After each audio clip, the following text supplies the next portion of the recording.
So when we did the play at Royce Hall at UCLA, I'm on stage, so the first couple times you see, I say things and I'm playing different people, everybody sort of gets the idea very quickly that I'm playing everybody else, because they can see me doing it. And so I had a lot more latitude as far as doing some, funny voices. I could, not that I'm any good at that, but I did more of that then. But when we did the movie, since you never see me, you only hear me, the connection is that I sound the same. So I had to tone down all that stuff. I guess inside, whatever that means, I sort of feel like the little kid, or I feel like his wife, or Bella, or the hotel manager, but I'm not, first of all, seeing it all, and also I can't sound any different, really. If I sound different, then the audience will get confused and go, well, they don't understand the whole concept. And that was a big issue for them, I know, all along, whether I would sound enough alike to make people get the idea.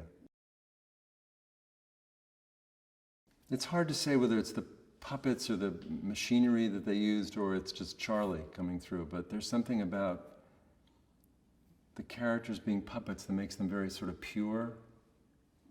They're not like human beings, they're like sort of, I don't know if they're more human than human beings or less human, but there's something very moving about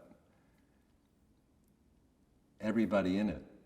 You sort of look at them in a way that you wouldn't, if it was a normal movie, you just go, oh yeah, it's a cab driver. But to see them as puppets is, I found sort of, I don't know, evocative or whatever the word is. It was sort of cool. I remember when we did the play, I was sort of thinking, yeah, I'm really good at this voice thing, and I'm starting to learn how to sound differently. And I went to Charlie once and said, Charlie, why, of all the people in the world you could use, why would you pick me? I have such a monotonous voice, and I don't really ever sound any different. And he said, no, I knew you could do it. But the fact was, he picked me because I sound the same all the time. I mean, David Thewlis is just not perfect. He just is the person. And I've always just sort of loved him in stuff like Naked and even the Harry Potter. He's great. And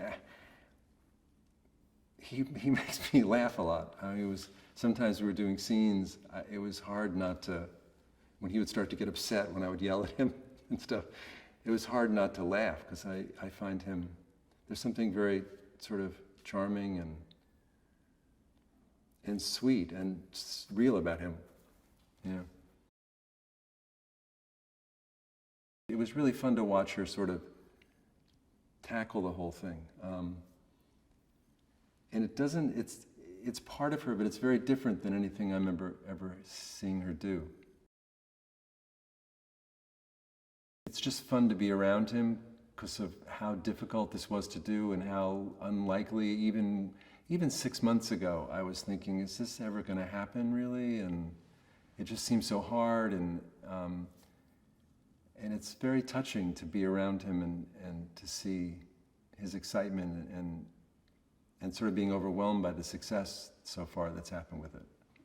I mean, that's not easy to handle, to go from, where he was to this thing,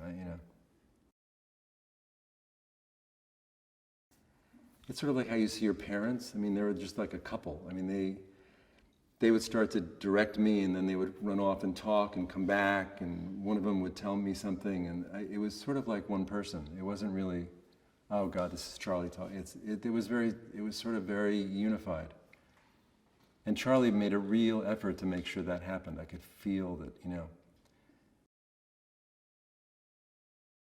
They used the real perspective, so that, the hallways were apparently 6 or 8 or 10 feet long, and to look down, looking out the window, and then the dawn would come up and lights would change over time.